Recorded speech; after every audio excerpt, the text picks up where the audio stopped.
नमस्कार, अपन समाचारमा स्वागत छ। अब समाचार विस्तारमा। सप्तरीको महादेवा गाउँपालिकामा भीषण आगलगी भएको छ। जिल्लाको महादेव गाउँपालिका वार्ड नम्बर 1 चिम्टीमा मंगलबार दिउँसो 2 बजेदेखि सुरु भएको आगलगी नियन्त्रणमा नआएको प्रहरीले जनाएको छ।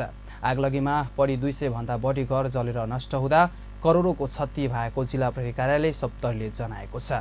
तीव्र गतिमा आएको हुरी पश्चात स्थानीय शत्रुधन यादवको घरबाट आगलगी सुरु भएको बताइएको छ। आगलगीले गाउँ नै स्वाहा भएको हो। दलित र मुस्लिम समुदायको घना बसोबास रहेको बस्तीमा 81 आगलगी हुँदा 200 जति घर जलेर नष्ट भएको स्थानीयले जनाएका छन्। हनुमाननगर कंकालिनी राजविराज शम्भुनाथ नगरपालिकाबाट गएको बारुन यन्त्रको सहयोगमा प्रहरी र स्थानीयले आगो नियन्त्रणमा लिने प्रयास गरिरहेका छन्। साँझ 7 बजेसम्म पनि आगो पुनः नियन्त्रणमा नआएको बताइएको छ। आगलगीमा 1 करोड भन्दा बढीको क्षति भएको हुन सक्ने प्रहरीले प्रारम्भिक अनुमान गरेको छ। इलाम क्षेत्र नम्बर 2 का नवनिर्वाचित प्रतिनिधि सभाका सांसद सुहाङ नेमाङले आफूले इमानदार र निष्ठापूर्वक काम गर्न प्रतिबद्धता व्यक्त गर्नुभएको छ। मंगलबार इलाममा आफू निर्वाचित भएको प्रमाणपत्र ग्रहण गर्दै उहाँले इलामेली जनताको शिर झुक्न नदिने गरी इमानदार र निष्ठापूर्वक जनताको सेवा गर्ने बताउनु भएको हो। नवनिर्वाचित सांसद नेमाङले आफ्नो दुवाले देखाउनु भएको बाटो र उज्यालोलाई समाएर आम मतदाताको एक मतको मूल्याङ्कन हुने गरी काम गर्ने बताउनु भएको छ। त्यस अवसरमा उहाँले आफूलाई विश्वास गरेर मत दिएको भन्दै आम मतदाताप्रति आभार पनि व्यक्त गर्नुभएको थियो। अबको एउटा जुन अहिलेको समय छ यसमा म तपाईहरु समक्ष उभिँदाखेरि म के बाचा गर्न चाहन्छु र म धेरै बोल्न चाहन्न। म के बाचा गर्न चाहन्छु भने तपाईहरुले संघर्ष गरेर सुरक्षित राखेर ल्याउनु भएको एक मत, सुरक्षित राख्नु भएको एक मतको मूल्याङ्कन हुने गरेर तपाईहरुलाई कुनै पनि संकोच हुन नदिने गरेर म काम गर्नेछु। मैले बुवाले देखाउनु भएको त्यही बाटो र उज्यालोलाई समाएर। नेमाङले नेपाली कांग्रेसका उम्मेदवार डम्बर बहादुर खड्कालाई 5830 मतको फराकिलो अन्तरले पराजित गर्नुभएको थियो। संविधान सभाका अध्यक्ष सुभाष चन्द्र नेमाङको निधनपछि रिक्त रहेको सो क्षेत्रमा एमाले उहाँका कनिष्ठ सुपुत्र सुहाङलाई उम्मेदवार बनाएको थियो। नेकपा एमालेका अध्यक्ष एवं पूर्व प्रधानमन्त्री केपी शर्मा ओलीले जात र थर विशेषलाई पहिचानको विषय बनाउन नहुने बताउनु भएको छ। इलाम क्षेत्र नम्बर 2 को उपनिर्वाचनमा पार्टीका उम्मेदवार विजय भएपछि आयोजित सभामा बोल्दै उहाँले सो अडान राख्नु भएको हो। अध्यक्ष ओलीले कोशी प्रदेश नामाकरण गर्दा केही पनि नबिग्रिएको बताउनु भएको छ। साझा नाम भएकाले कोशी प्रदेशको नामाकरण गर्दा केही पनि नबिग्रिने ओलीको तर्क थियो। उहाँले कोशी प्रदेशको नामाकरणलाई लिएर कसैले पनि संवेदनशील बन्नुपर्ने आवश्यकता नभएको बताउनुभयो। विगतमा पनि मेची, कोशी, कर्णाली, सेती, बागमती अञ्चलको नाम राखिएको लेख गर्दै ओलीले त्यस्ता साझा नाममा असहमति राख्नुपर्ने कुनै कारण नरहेको जिकिर समेत गर्नुभयो। उहाँले समृद्धि नेपाल, सुखी नेपाली, आम नेपालीको पहिचान भएको र त्यसलाई साकार पार्न एमाले लागि परेको समेत बताउनुभयो। कोही एमाले छोडेर गएका मान्छेहरू एकै जिल्लातिरका नेताहरू एमाले हराउन बेसरी लागेका थिए।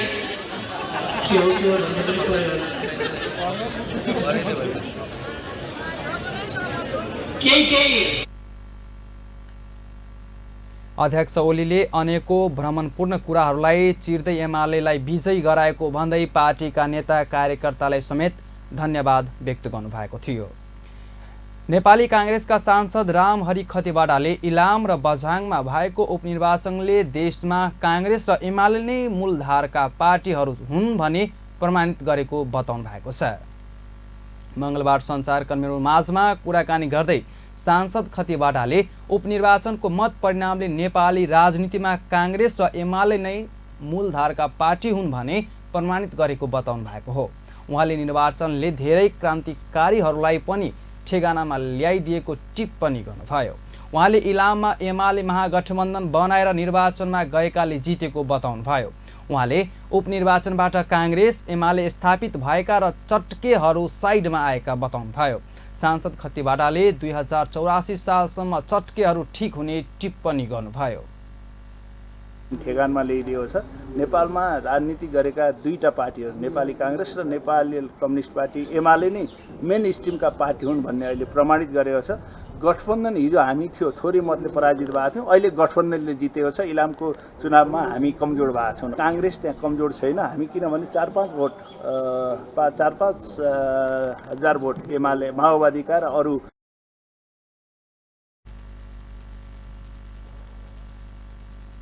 उहाँले हार बेहोरे पनि नेपाली काङ्ग्रेसको मत कमजोर नभएको बताउनुभयो। सम्मानजनक मत आएको उहाँको भनाइ छ। कानुन न्याय तथा संसदीय मामिला मन्त्री पदम गिरीले इलाम क्षेत्र नम्बर 2 को उपनिर्वाचनले मत परिणामले राजनीतिक दलहरू बलियो बन्नुपर्छ भन्ने कुराको सङ्केत गरेको बताउनु भएको छ। मङ्गलबार सञ्चारकर्मीहरू माझमा कुराकानी गर्दै मन्त्री गिरीले इलाम र बाझाङमा भएको उपनिर्वाचनको मत परिणामले दलहरू बलियो बन्नुपर्छ भन्ने कुराको सङ्केत गरेको बताउनुभयो। उहाँले राजनीतिक स्थायित्व नहुँदा विकास सुशासन र समृद्धिका एजेन्डाहरू ओल्झेलमा परेको भन्दै यसको समाधान र राजनीतिक स्थायित्वबाट मात्र हुने बताउनु भएको छ। उहाँले उपनिर्वाचनले राजनीतिक स्थायित्वका लागि राजनीतिक दलहरू बलियो बन्नुपर्छ भन्ने कुरा सङ्केत गरेको बताउनुभयो। उहाँले माओवादी केन्द्रसँगको गठबन्धनका कारण पनि इलाममा भारी मतान्तरले जित्न सकिएको बताउनुभयो। त्यो पुरा गर्नका लागि नेकपा एमाले नै एउटा चाहिँ भरपर्दो र बलियो शक्ति हो भन्ने कुरा यसले फेरि पनि पुष्टि गरेको छ। त्यसकारणले गर्दा यसले त स्वाभाविकले खुसी बनाएको छ। निश्चित रूपमा निर्वाचनमा जाँदै रहँदाखेरि माओवादीको पनि मत हामीले प्राप्त गऱ्यौँ, सहयोग प्राप्त गऱ्यौँ। त्यसले गर्दाखेरि पनि अझै यो भारी मतान्तरले जित्नका निम्ति योगदान पुगेको छ। त्यसकारणले गर्दाखेरि त्यसका निम्ति साथीहरूलाई धन्यवाद दिनैपर्छ। मन्त्री गिरीले अहिलेको निर्वाचनमा प्राप्त मतहरू थिगिर्दै गएर भविष्यमा 2-3वटा धारहरू मात्र मूल प्रभावमा रहने बताउनुभयो। एकीकृत समाजवादीका सचिव जीवन राम श्रेष्ठले स्थानीय तहसम्म पार्टीको सङ्गठन नहुनाले उपनिर्वाचनमा हार बेहोर्नु परेको बताउनु भएको छ। मङ्गलबार सञ्चारकर्मीहरूसँग कुराकानी गर्दै सचिव श्रेष्ठले पार्टीको स्थानीय तहको सबै ठाउँमा सङ्गठन नहुनाले बझाङ र इलाममा भएको उपनिर्वाचनमा हार बेहोर्नु परेको बताउनु भएको हो। उहाँले पार्टीको अवस्था अनुसार निर्वाचन मत परिणाम धेरै फरक भएको रूपमा आफूहरूले नलिएको बताउनुभयो। उहाँले पार्टीको हार हुनुमा सङ्गठन सँगै राष्ट्रिय राजनीतिक परिस्थिति तथा सत्ता समीकरण पनि जिम्मेवार रहेको बताउनुभयो। छन् र यो जुन अपेक्षाकृत हो त्यो अनुसार नभए पनि हाम्रो जुन खालको अहिले अवस्थाहरू छ त्यसमा हामीले त्यति धेरै चाहिँ नि एकदमै यो आशातीत भन्दा एकदमै फरक भयो भन्ने ढङ्गबाट चाहिँ नि लिएका छैनौँ। त्यस्तो होइन, किनभने हामीले निरन्तर रूपमा सुरुदेखि चाहिँ नि स्थानीय तहदेखि पार्टी निर्माण गर्ने कुराहरूमा केन्द्रित गरेर जान सकेको भए त्यो अवस्था हुँदैन थियो। उहाँले स्थानीय तहमा पार्टी निर्माण गर्न कुरामा केन्द्रित भएको भए अहिलेको जस्तो अवस्था नहुने समेत बताउनुभयो। अब सानो व्यावसायिक विश्रामपछि बाँकी समाचार। अंकल शॉपिंग लिस्ट रिजल्ट्स आयो रे, अब के पढ्छौ? डाक्टर भन्छु। बेस्ट कलेजेसमा एप्लाई गरेकी छु। सबै कलेज उस्तै होइनन् र? हेयर ओइल पनि त सबै उस्तै देखिन्छन् नि। त्यही पनि तपाईले मलाई बेस्ट नै दिनुभयो नि। म पनि आफ्नो लागि बेस्ट नै रोज्न चाहन्छु। प्याराशुट एडभान्स्ड बेस्ट रोज्नेहरूका लागि यो 3 तहसम्म गई कपाललाई बनाउँछ भित्रैबाट बलियो, चम्किलो र सुन्दर। Parachute Advanced मेरो लागि बेस्ट। Anti-4G कस्तो छ? I've been using Anti-4G since 2017. It's so smooth, fast and affordable. Yes bro, you are absolutely right. Nepal telecom, राष्ट्रको संचार। काठमांडू के पैराडाइज मेन पावर अब अपने जनकपुर धाम में वैदेशिक रोजगार के लिए संपूर्ण कार्य करे वाला Saudi, Qatar, Dubai, Malaysia, Kuwait लगायत संपूर्ण देश सब में गारंटी के साथ पठावा वाला, अपने के कहल बमोजिम के सैलरी में गारंटी के साथ विदेश पठावा वाला एकमात्र भरोसेगर कंपनी अब अपने जनकपुर धाम में पैराडाइज मेन पावर। आप विदेश जाए के लिए करावा वाला संपूर्ण कार्य सब के लिए काठमांडू ने जाए पड़त अपने जनकपुर धाम में आबि गेल पैराडाइज मेन पावर। जाए के लागि जे आम पब्लिक सब के काठमाडौँ जाकर घंटों लाइन में लागा पड़े इंटरव्यू के लगी और 10-15 हजार रुपये खर्चा हो अब काठमाडौँ नहीं जाए पड़ती मेन पावर अपने से जनकपुर के भवनपुरा में आ गए पैराडाइज मेन पावर में इंटरव्यू सहित के एकदम गारंटी के साथ में विदेश पठाने के काम हो रहा है। विस्तृत जानकारी के लिए संपर्क करी Paradise International Private Limited, branch office Janakpur Dham, Bhramarpura Chowk, Parikrama Sadak. Contact 9801 25430, ISO 9001 2000 certified.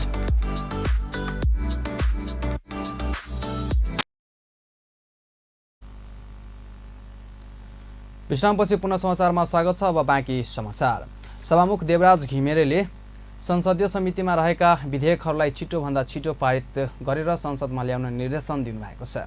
मंगलबार संसदीय समितिका सभामा सभापतिहरू र राष्ट्रिय दलका प्रमुख सचेतक तथा सचेतकहरूसँगको बैठकमा बोल्दै सभामुख घिमिरेले समितिमा रहेका विधेयकहरूलाई पारित गरेर संसदमा ल्याउन निर्देशन दिनुभएको हो।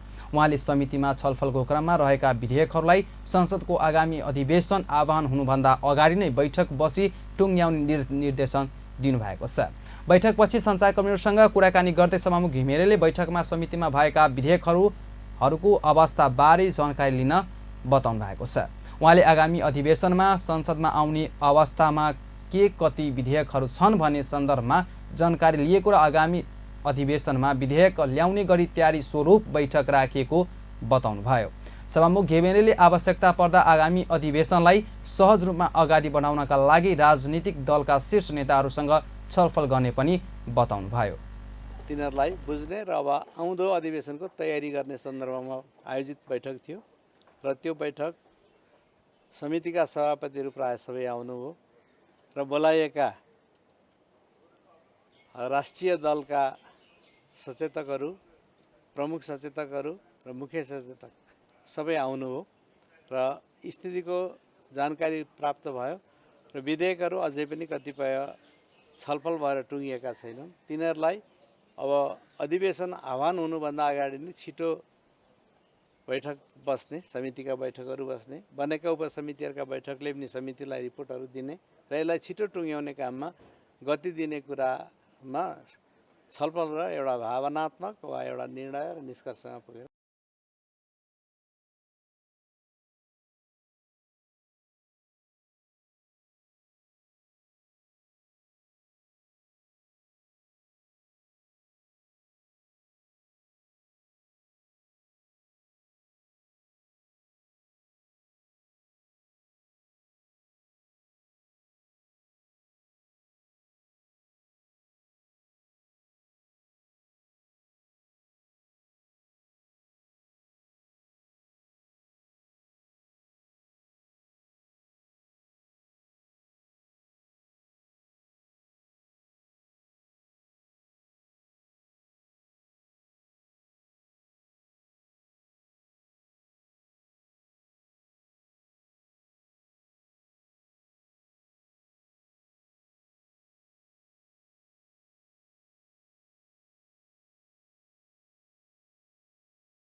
बैठकपछि न्युज एजेन्सी नेपालसँग कुराकानी गर्दै अर्थ समितिका सभापति सन्तोष चालिसेले सभामुखले समितिमा रहेका विधेयकहरूलाई चाँडोभन्दा चाँडो पारित गरेर ल्याउने निर्देशन दिनुभएको बताउनुभयो।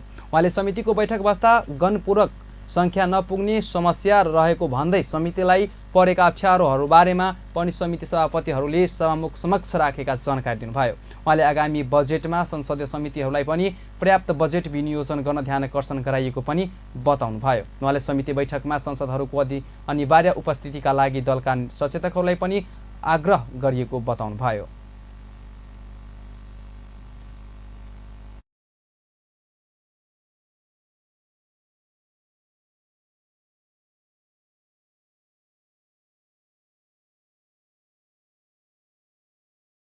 समितिमा हुनुहुने सदस्य साथीहरूको पनि आफ्नो चाहिँ तपाईँको क्षेत्र छ, निर्वाचित क्षेत्र छ, उहाँहरू त्यहाँ पनि जान जरुरी छ। त्यहाँ जाँदा र संसदमा चाहिँ भाग लिँदै गर्दा समितिमा आउनलाई चाहिँ टाइम दिन नसके अवस्था, 2-3 चोटि हामीले चाहिँ समितिको कोरम नपुगेर बैठक छोड्न परे अवस्था, यसलाई कसरी समाधान गर्ने? अब सबै साथीहरूलाई कसरी चाहिँ लिएर आउने वातावरण हुन्छ त? संसद भएको बेलामा चाहिँ उहाँहरू हुनुहुन्छ संसद नहुनासाथ के पर्यो भने अब एकचोटि चाहिँ जिल्ला जानु पर्यो भनेर दौड्यो अरू समितिको बैठक बोलायो त्यहाँ कोरम नपुग्ने यसले गर्दा त अलिकति नेग्लिजेन्स गरे हो कि भन्ने महसुस भयो र आज चाहिँ सचेतकहरूलाई बोलाएर सबै उहाँले समितिमा सभापतिहरूसँग सभामुखले महिनाको एकपटक बैठक बस्ने निर्णय गरिएको पनि बताउनुभयो। सञ्चार तथा सूचना प्राविधि मन्त्री रेखा शर्माले सरकारको आधिकारिक अनलाइन मिडिया नरहेको बताउनु भएको छ। मंगलबार प्रतिनिधि सभा अन्तर्गत तहको शिक्षा स्वास्थ्य तथा सूचना प्राविधि समितिको बैठकमा बोल्दै उहाँले यस्तो बताउनु भएको छ। सार्वजनिक सेवामा प्रशासन विधेयक माथिको छलफल क्रममा उहाँले सरकारको आधिकारिक अनलाइन मिडिया नभइसकेपछि सार्वजनिक सेवा प्रसारण विधेयकमा मिसाउन नमिल्ने बताउनुभयो। उहाँले आगामी दिनमा सरकारको छुट्टै आधिकारिक अनलाइन मिडिया भएको खण्डमा भने सार्वजनिक सेवा प्रसारण विधेयकमाथि अनलाइन मिडिया रहने बताउनुभयो। उहाँले नेपालमा न्युज एजेन्सी राससलाई नेपाल टेलिभिजन रेडियो नेपालसँगै एकै ठाउँमा मिसाउने अभ्यास नरहेको बताउनुभयो। ठाउँमा हाल्ने प्र्याक्टिस छैन रहेछ। जस्तो बाहिर अन्यत्र पनि हाम्रो यहाँ राष्ट्र सभा भने जस्तै अरूका पनि न्युज एजेन्सी हुन्छ, न्युज एजेन्सी चाहिँ अलग्गै राखेर गर्ने कुरा नै रहेछ। र हाम्रो फेरि अनलाइन मिडिया भनेर सरकारको आधिकारिक अनलाइन मिडिया छैन कि। सरकारको आधिकारिक अनलाइन मिडिया नभइसकेपछि त अनि यसलाई कहाँले के ल्याएर मिसाउने हो र हामीले त्यो मिसाउने भन्ने कुरा त मिल्दैन। त्यस कारणले गर्दा भोलि अनलाइन मिडिया भयो भने पनि यहीभित्र हुन पर्यो।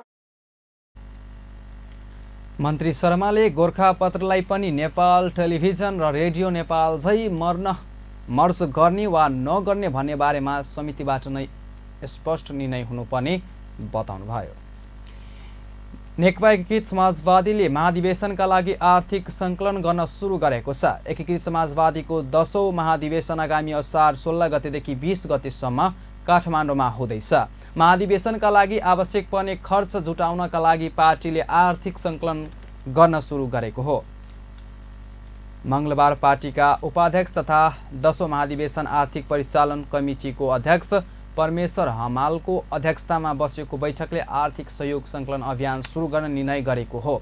समितिले आवश्यक आर्थिक सङ्कलन गर्न रसिद प्याड छाप्ने काम गरेको र रसिद प्याडमा क्यूआर कोड पनि राखिएकाले क्यूआर कोड मार्फत पनि सहयोग गर्न सकिने पार्टीका सचिव जीवन राम श्रेष्ठले जानकारी दिनुभएको छ।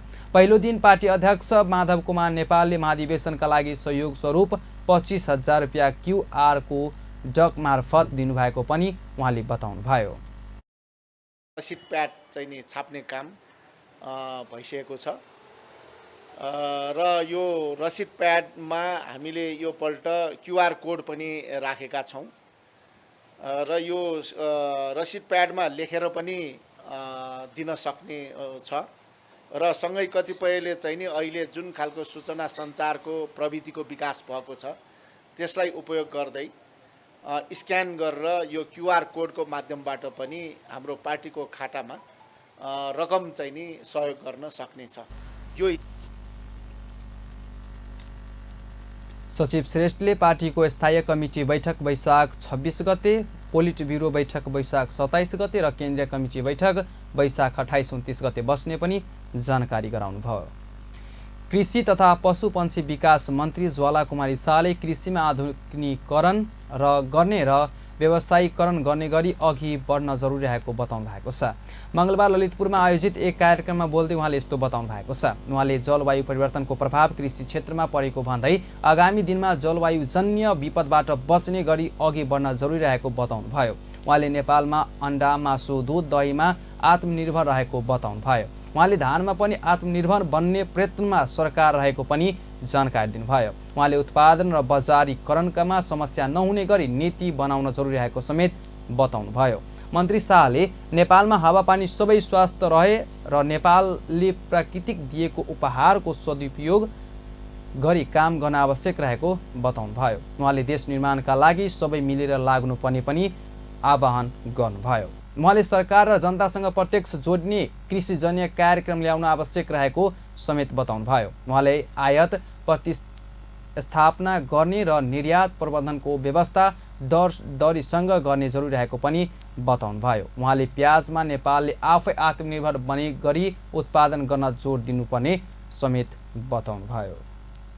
र हामी नयाँ शैलीबाट हामीले एउटा कृषिमा आधुनिकीकरण गर्ने गरी एउटा अझ व्यवसायीकरण गर्ने गरी नै हामी जाँदाखेरि उत्तम हुन्छ। र जहाँ अहिले हामी क्लाइमेट चेन्जको कुरा पनि आइरहेको छ, जहाँ कि हावा र पानी हामी यदि मिल्न सकेन भने पनि बाली त्यति फलदायी नहुने रहेछ। र जब बाली भइसकेपछि, टमाटर भइसकेपछि या दुध हामीले बढी हामी उत्पादन गरिसकेपछि, कतै बजारीकरणमा समस्या आइसकेपछि हामीले कुहाउनु पर्ने, हामीले सडाउनु पर्ने अवस्था र हामी विकल्प हामी मन्त्री शाहले 3 तह सरकारको समन्वय गरेर कृषि क्षेत्रको विकास गर्न जरुरी रहेको बताउनुभयो। उहाँले कृषिजन्य सामग्रीको भण्डारण बजारीकरण आवश्यक ध्यान दिन जरुरी रहेको पनि बताउनुभयो। अब सानो व्यावसायिक विश्रामपछि बाँकी समाचार।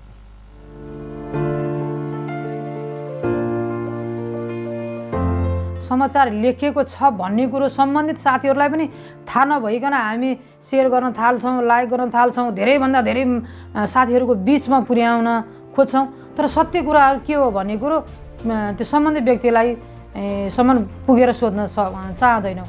म आग्रह गर्न चाहन्छु, यस्ता नकारात्मक समाचारहरूलाई लाइक सेयर कमेन्ट नगरिदिनु होला। पत्रकार साथीहरूले, सुरक्षा निकायहरूले चाहिँ यो कसैप्रति आग्रह पूर्वाग्रह रहनु हुँदैन। उहाँहरू कुनै दलको बनिदिनु हुँदैन। तपाईँहरू एउटा निष्पक्ष चाहिँ निकाय हो। तपाईँहरूले पर्यवेक्षकको रूपमा रहेर आफूले जे देख्नु भएको छ त्यो यथार्थपरक तपाईँहरूले चाहिँ सूचनाहरूलाई सम्प्रेषण गरिदिनुपर्छ। महिला दिदीबहिनीहरूलाई घरमा, परिवारमा, समाजमा र यो राज्यमा धेरै कुराको चुनौती बेहोर्नु परेको छ र अगाडि बढिन्छ। त्यसमा हामीलाई धेरै कुराहरूको चाहिँ अप्ठ्यारा अवस्थाहरू आउँछन्। त्यो अप्ठ्यारा अवस्थामा कसैले लेखेको एउटा गलत सूचनालाई सत्य साबित गर्नको लागि हामी सबै लागि परेका हुन्छौँ। जहाँ त्यो सत्य हुँदै हुँदैन त्यसलाई सत्य गर्न हामी लागेका हुन्छौँ। त्यस्ता कामहरू नगरिदिनु हुनको लागि पनि म आग्रह गर्न चाहन्छु। ओझेलमा परेका आवाजविहीनहरूका सत्यमा आधारित भएका कुराहरूलाई चाहिँ निष्पक्ष ढङ्गले अगाडि ल्याइदिनु होला। तपाईँहरूको साथमा हामी पनि छौँ। आम जनमानसको साथसाथ कहिलेकाहीँ मिडिया पनि सोसल मिडियाको कारणले गर्दाखेरि झुकेको हामी देखिन्छौँ। त्यसकारण सोसल मिडियामा कुनै चिज आउन बित्तिकै, इन्टरनेटमा कुनै समाचार या कुनै सन्देश आउन बित्तिकै हामीले स्वयं परीक्षण गर्नुपर्छ त्यसलाई कि त्यो तथ्य हो कि भ्रम हो। त्यसकारण सोसल मिडियाको सहज जति आसान भएको छ त्यतिकै दुरुपयोग पनि भइरहेको छ। हामी आम नागरिक सचेत हुनुपर्छ र खास गरेर मिडियाकर्मी त अझै सचेत हुनुपर्छ।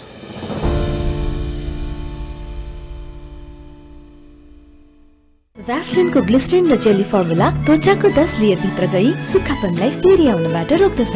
नियमित रूपमा भ्यासलिन प्रयोग गर्नुहोस्, सुक्खापनलाई टाढा राख्नुहोस्। New Parachute Sun Protect Cream, enriched with natural saffron extracts. It blocks 98% of harmful sun rays and creates a personal sunshade that always travels with you.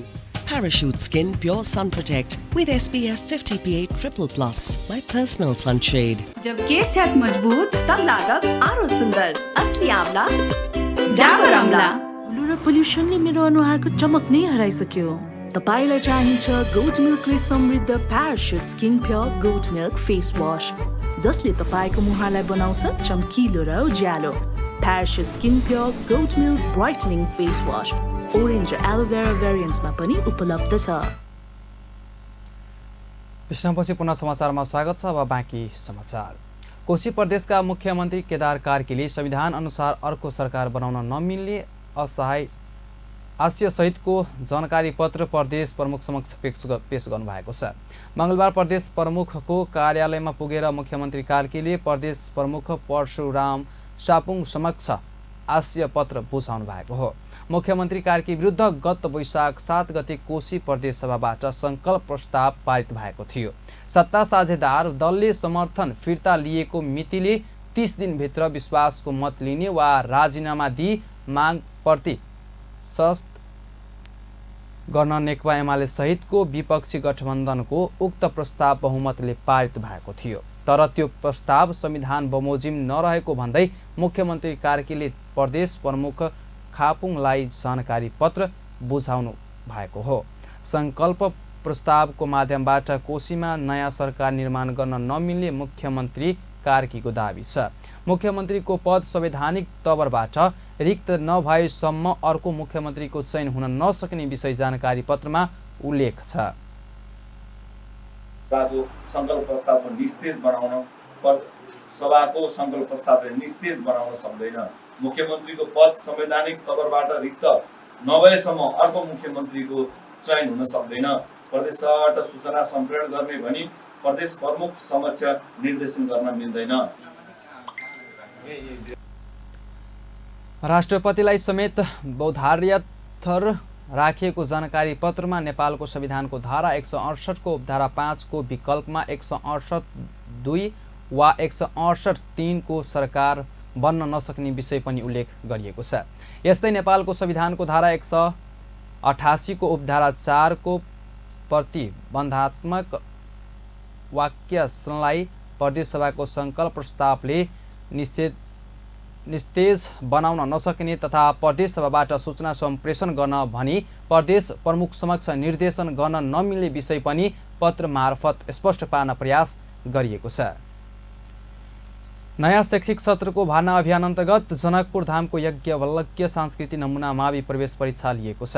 विद्यालयमा भर्नाका लागि कक्षा 4 देखि कक्षा 9 सम्म आवेदन दिएको 716 विद्यार्थीहरू प्रवेश परीक्षामा सहभागी भएको विद्यालयका प्रधानाध्यापक सञ्जय झाले जानकारी दिए। कक्षा 4 देखि कक्षा 9 सम्म विद्यालयमा भर्नाका लागि 478 छात्र र 239 छात्राहरूले प्रवेश परीक्षा दिएका हुन्।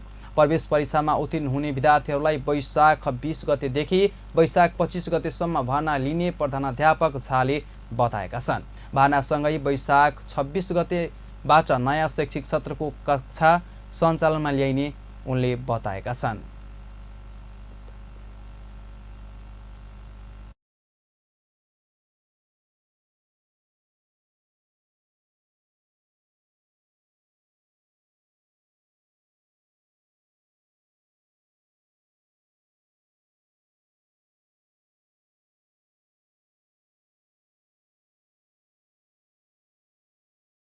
यस्तो छ कि अभिभावकले विश्वास गर्नुको मुख्य कारण हामीले दिने नतिजा हाम्रो बच्चा जब यहाँबाट 10 वा 12 पास गरेर उच्च शिक्षाको लागि यहाँबाट बाहिर जान्छ, त्यहाँ तिनीहरूले पाउने सफलता जुन छ दर रेट, त्यो दर रेटले नै 12 सम्म अध्ययनरत थिए, जसमा हामीले विद्यालय भित्र्याउने कसरी त्यो यो वर्षको लागि हाम्रो मुख्य चुनौती हो र हामी भ्याएसम्म बच्चाको क्षमताले पाउने स्थान।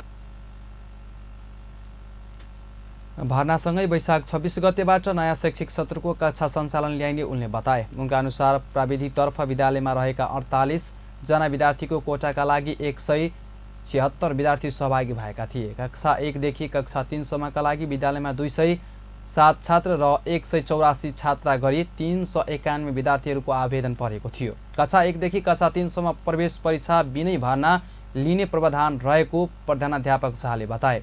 यसअघि विद्यार्थी भर्ना अभियान अन्तर्गत याज्ञवल्क्य सांस्कृतिक नमुना माविले वैशाख 3 गतेदेखि वैशाख 17 गतेसम्म आवेदन आह्वान गरेको थियो। विद्यालयमा गत शैक्षिक सत्र शिशु कक्षादेखि कक्षा 12 सम्ममा कुल 2432 विद्यार्थी अध्ययनरत थिए। याज्ञवल्क्य विद्यालयमा पछिल्लो समय बढ्दै गइरहेको विद्यार्थीहरूको आकर्षण देखेर अधिकांश अभिभावक यो विद्यालय आफ्नो विद्यार्थीहरूलाई भर्ना गराउँदै आइरहेका छन्। विद्यालयमा अध्ययनरत विद्यार्थीहरूले राम्रो परिणाम निकालेको देखेर आफूले निजी विद्यालयमा अध्ययनरत 2 छोराको नामाकरण यो विद्यालयमा सञ्चालन भएको प्रवेश परीक्षा सहभागी गराउन लागेको एक अभिभावकले बताए। हस्त अहिलेलाई यतिकै। पल पल खबर तेज नजर हेर्दै गर्नुहोला अपन टेलिभिजन। नमस्कार।